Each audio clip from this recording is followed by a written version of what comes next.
Thank you so much for joining us for CBN NewsWatch. I'm Ephraim Graham. Ahead today, President Donald Trump inviting Israel's Prime Minister Benjamin Netanyahu back to the White House as the two leaders talk about dealing with Hamas in Gaza and the new government of Syria. And as the president of Israel considers a pardon for Netanyahu amid his corruption trial. Here at home, Congress is asking questions about a U.S. military strike on an alleged drug boat. We're going to hear both sides of this debate. The Supreme Court will be hearing a case dealing with potential restrictions in a local law in Mississippi on freedom of speech and religious freedom. We're going to hear what's involved in a street preacher's lawsuit. And we're going to hear how you can handle grief during the holidays when you've lost a loved one. All those stories and more right now on CBN NewsWatch. This is CBN NewsWatch. And we're going to begin this Tuesday, December 2nd in Israel amid the debate over whether or not Israel's Prime Minister Benjamin Netanyahu should receive a pardon. President Donald Trump has invited Netanyahu back to the White House, and the president is urging Israel to pursue good relations with the new government of Syria. CBN Middle East correspondent Julie Stahl brings us the story. She's reporting from Jerusalem. In considering Netanyahu's request for a pardon, Israeli President Isaac Herzog says he wants what's best for the country. The issue of Prime Minister Benjamin Netanyahu's request for a pardon is clearly provoking debate and is deeply unsettling for many people in the country, across different communities. I have already clarified that it will be handled in the most correct and precise manner. I will consider solely the best interests of the State of Israel and Israeli society. Netanyahu has been battling 3 separate cases of corruption charges for years and formally asked for a pardon on Sunday. According to the Jerusalem Post, Netanyahu and President Trump discussed the issue in a phone call Monday, where Trump invited Netanyahu to the White House again.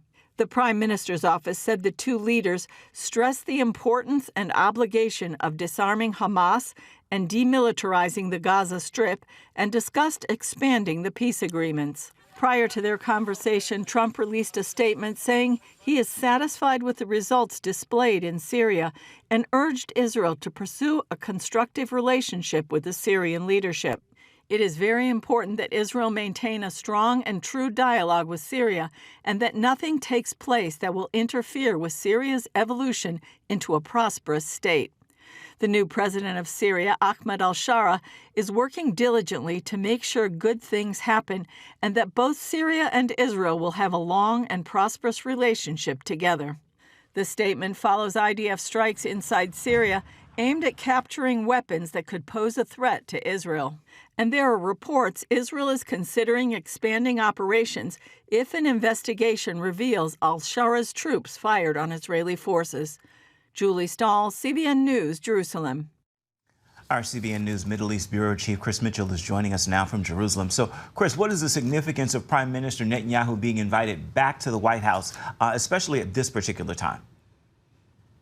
Well, it is significant, not just symbolic. It shows the U.S.-Israeli partnership still strong. A lot of topics for them both to discuss, especially following the meeting with Saudi Crown Prince Mohammed bin Salman. They talked about normalization between Saudi Arabia and Israel. But bin Salman wants a two-state solution, so I'm sure that will be one topic of discussion. The other one, as Julie just said in her report, Syria. But does Israel and Trump seem to look at Syria differently? Is it a friend or a foe? Another issue is going to be the Gaza ceasefire, disarming Hamas and demilitarizing Gaza. What this also does, it does send a message, the meeting between Netanyahu and Trump at the White House, to Iran and its proxies. And also, they'll probably discuss the presidential pardon. That really is just a major topic of discussion over here in Israel. And domestically, for both Trump and Netanyahu, it sends a signal. Netanyahu has a great relationship with Trump in the White House, and Trump on his side domestically really does appeal to U.S. evangelicals. But a critical moment for the Middle East as the two leaders meet soon at the White House. Netanyahu and President Trump talked about disarming Hamas and demilitarizing Gaza. Is Hamas still refusing to disarm? And what's the status of the fighting between Israel and Hamas today? Well, Ephraim, Hamas is definitely refusing to disarm. They've rejected every proposal to turn over their weapons. They say that would be surrendering their resistance, and they're going to remain armed, they say, as long as Israel exists. That is their motive, Ephraim. They want to destroy the Jewish state, so they're going to keep rearming and rebuilding. On the other hand, the IDF is conducting limited precision raids when it can and help push back any raids by Hamas. And they keep uncovering and destroying many tunnels, weapons caches, and command centers there in the area that they control, about 53% of the Gaza Strip. So the ceasefire right now between Hamas and Israel is very fragile. The president is also pushing Israel for a strong relationship with Syria. What's the current Israeli view of the Syrian government? Well, it does seem like there's a real disagreement about what this new Syrian government is look like. I think Israel's looking at it as an enemy until proven otherwise. Al-Shara, many people see as a jihadist from the Al-Qaeda school of terror. And for many here, he poses a threat to Israel. And not only a threat to Israel, but a threat to many of the minority groups inside Syria. That would include the Druze, especially in southern Syria. Israel doesn't want any Islamist forces south of Damascus. They want to demilitarize southern Syria. And they have taken a number of steps, Ephraim. They control the heights of Mount Hermon. That provides early warning, military observation, and national defense. Some IDF soldiers call that the eyes of the nation because they can look deep into Syria, Lebanon. Some people call it a strategic shield on the high ground.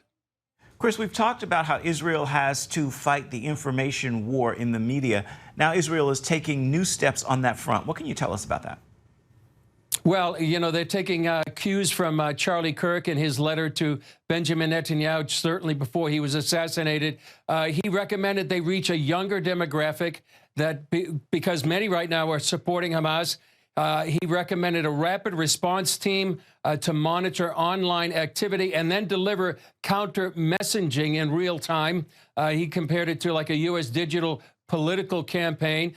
He advocated a central fact site, centralized messages, and also independent voices, not just pro-Israel voices, and also personal experiences so people can feel the humanity of life here in Israel. And this is also part of a broader campaign. There are 1,000 pastors and influencers that are arriving today, and they'll be here for several days.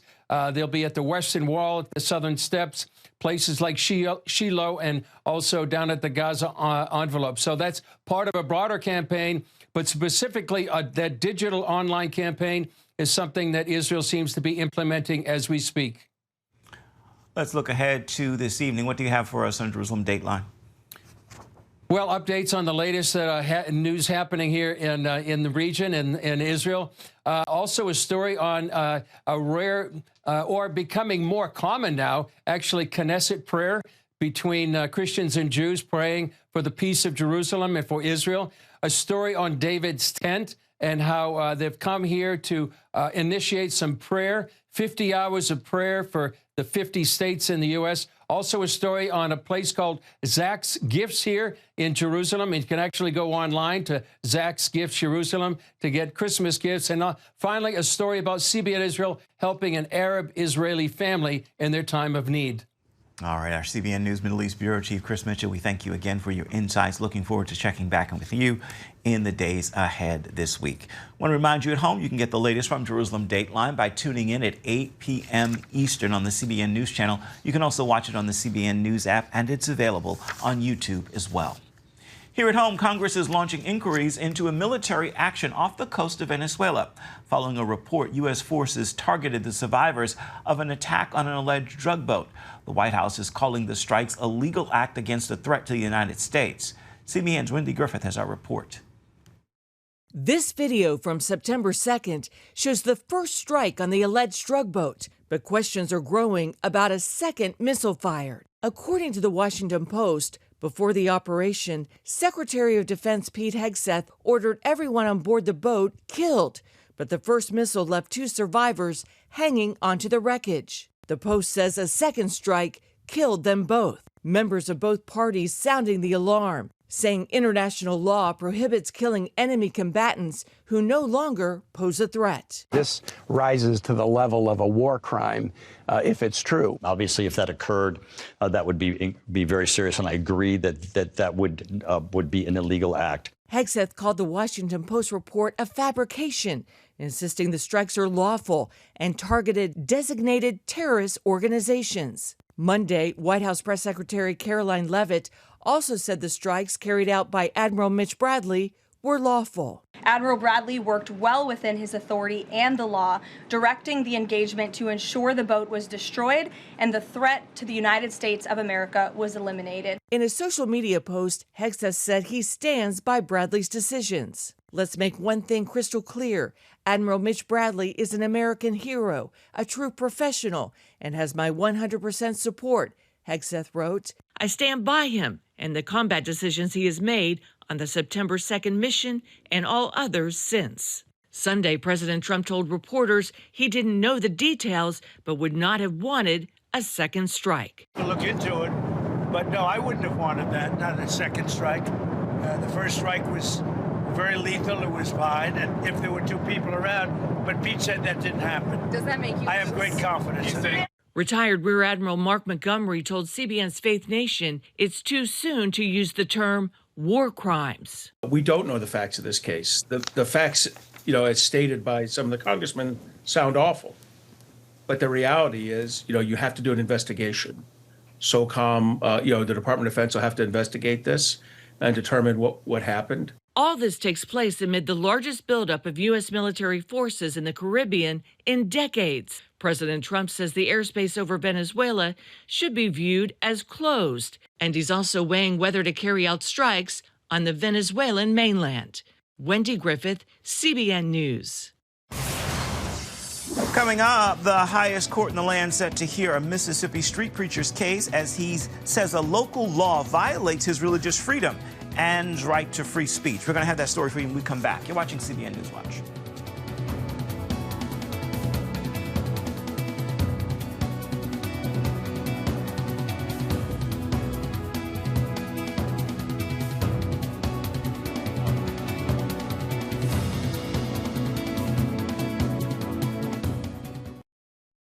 Something has been happening on campuses across the nation.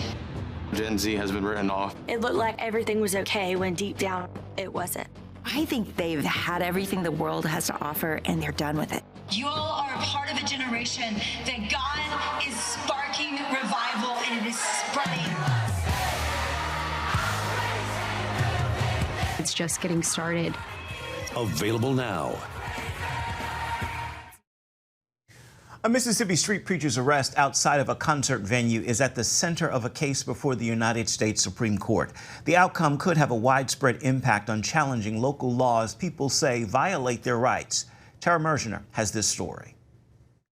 Gabriel Olivier, an evangelical street preacher, says a Brandon, Mississippi law barring him from public property violated his religious freedom and right to free speech. After lower courts blocked him from challenging the law, the U.S. Supreme Court takes up a procedural question that could set a precedent for future free speech disputes. I made some mistakes. At the Brandon Amphitheater, concerts draw big audiences. I love to go out and tell folks about Jesus. Olivier sees those crowds as an opportunity to share his faith. They hand out gospel tracts to people and tell them about the message of Christ as they're walking to the concert. After complaints that he spoke too loud and shouted insults, the city used a local ordinance ordering Olivier to stay within a designated protest area around the amphitheater. When he returned to the main walkway, authorities cited, fined, and gave him a suspended 10-day jail sentence. They refer to it as a protest and a demonstration. And of course, evangelism really doesn't amount to those things. So by utilizing these vague terms, in practicality and in application, it really becomes a situation where the city removes and silences a speech that they don't like. Olivier didn't appeal because that would have only challenged the conviction, not the ordinance. Instead, he sued to prevent the city from using the law again. Lower courts threw it out, however, saying he used a process meant for only people in custody. Since Olivier served no time, his lawyer saw no other recourse. Religious liberty really is front and center of this issue, and the reason is because this guarantee that we have to freely exercise our religion, this guarantee that we have to share our faith to fellow citizens in public, really is meaningless if we don't have the opportunity to protect those rights in court.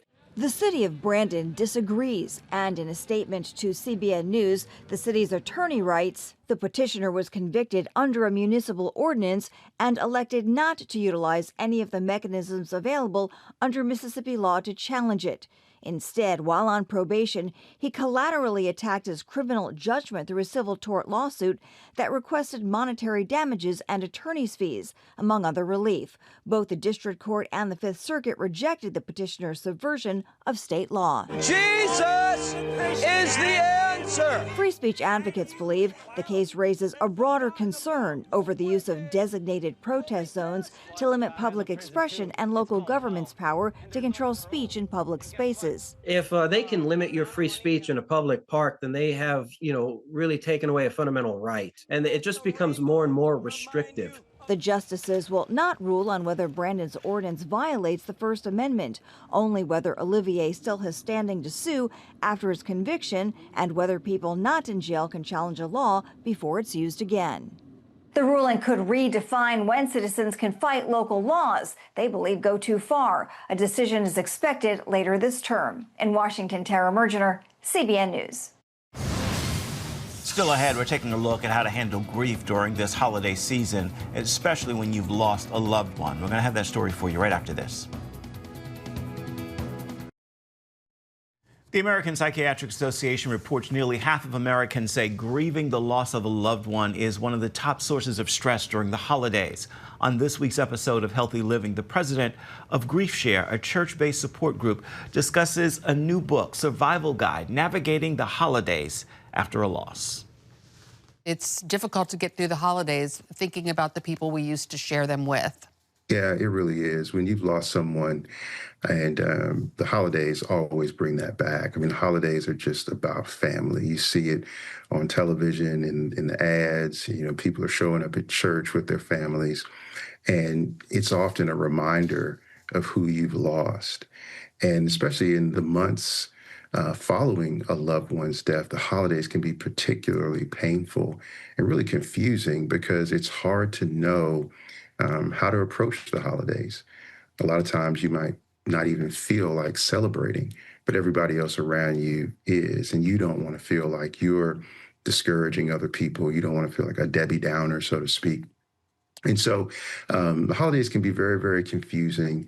They can be very, very painful because some of the things that you used to love to do and find so much joy in actually bring pain now. And so often it's really important to figure out, okay, how am I going to approach these holidays differently? And how am I going to do it in a way that I can actually survive? So can you give some tips for those of us who really do struggle during the holidays thinking about loved ones who are gone? Yeah, I think one of the most important things to do is to give yourself the freedom to create new traditions. You don't have to do everything that you used to do during the holidays, because again, some of the things that you used to do are painful, and some of the things that you used to do, you may not even have the energy or sometimes even the resources to do those things as you did in the past. And so you want to feel free to do new things, talk to your family members, and figure out, what are some ways that we can go about celebrating the holidays that might be different. I remember we talked to a person who went on a cruise to do something different during the holidays as opposed to celebrating at home. But you can get really, really creative. The other thing that you really want to do is make a plan. A lot of times during the holidays, you're invited to Christmas parties, or maybe you're invited over to someone's house for Thanksgiving. And that seems like that's just too much. But sometimes you can have a plan to help you navigate those events. And so that can be something as simple as having a buddy to go with you, and you can leave at a certain time without having to stay the whole time. Or you can let people know ahead of time, yeah, I'm coming for Thanksgiving, but I'm only going to stay for an hour. Or you can let people know, I may or not show up that day. I'll have to let you know the day of. Or you can make plans to honor your loved one during the holiday. Because sometimes when you get together with people during the holiday season, you want to talk about your loved one, and you feel like maybe you're imposing upon them or you're making things awkward by talking about your loved one. But by talking to the host or talking with other family members to say, you know, this evening we're going to light a candle and talk about Uncle Mitch, or we're going to say a prayer and say just how thankful we are for cousin Barbara. Like, you can do things like that. And by planning to do things like that, it can make the holidays a lot less stressful. And you can find out more about the new book, Survival Guide, Navigating the Holidays After Loss. Simply tune into this week's edition of Healthy Living. You can find it today on the CBN News Channel at 2:30 and 8:30 Eastern. You can also see it on the CBN News app, and it's available on YouTube as well. We're coming back with an encouraging word for your Tuesday. Stay with us. Introducing a brand new way to start your morning. Get your daily quick start from CBN News. A quick read on the important news of the day delivered right to your inbox. Stay current on breaking news, politics, and entertainment. Discover how God is moving around the world and here at home. Plus, get exclusive stories and daily scripture encouragement just for you. Stay informed. Go to quickstart.news and subscribe today. Time now for your Tuesday Tweetable. This is a message I pray blesses you, and I hope you will post, tag, tweet, and share it with those in your circles of influence. Know this: God doesn't wait until you're qualified to call you. He calls you, then he qualifies you. That order assures you know who gets the credit. You can do all things, but only through Christ. He qualifies those who he calls. Well, that is going to do it for this edition of CBN NewsWatch. Remember, you can always find more of our news programs on the CBN News Channel. You can find them there at any time. You can also find them online. That address is cbnnews.com. We'd love to know what you think about the stories you've seen here today or any day. You can email us. The address is newswatch@cbn.com. You can also reach out and touch us on Facebook, Instagram, and X, and of course, that's formerly known as Twitter.